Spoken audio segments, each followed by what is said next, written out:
ರೆಸಾರ್ಟ್ನಲ್ಲಿ ಭೀಕರ ಬೆಂಕಿ ಅವಘಡ, ಇಟಾಲಿಯನ್ ಪ್ರವಾಸಿ ಬಲಿ, 1700 ಮಂದಿಯ ಸ್ಥಳಾಂತರ.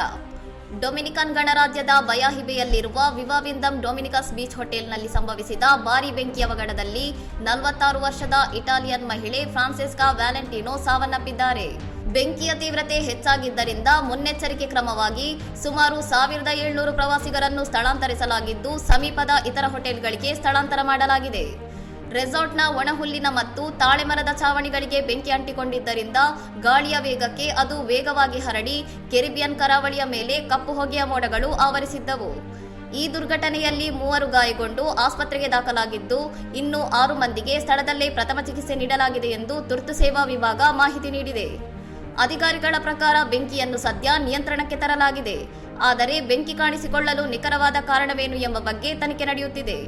ಹತ್ತಿರದಲ್ಲೇ ಇರುವ ವಿವಾವಿಂದಮ್ ಡೊಮಿನಿಕಸ್ ಅರಮನೆಗೆ ಯಾವುದೇ ಹಾನಿಯಾಗಿಲ್ಲ ಮತ್ತು ಬಯಾಹಿಬೆ ಪ್ರದೇಶದ ಇತರ ಪ್ರವಾಸಿ ಚಟುವಟಿಕೆಗಳು ಯಾವುದೇ ಅಡೆತಡೆ ಇಲ್ಲದೆ ಎಂದಿನಂತೆ ನಡೆಯುತ್ತಿವೆ ಎಂದು ಅಧಿಕಾರಿಗಳು ದೃಢಪಡಿಸಿದ್ದಾರೆ.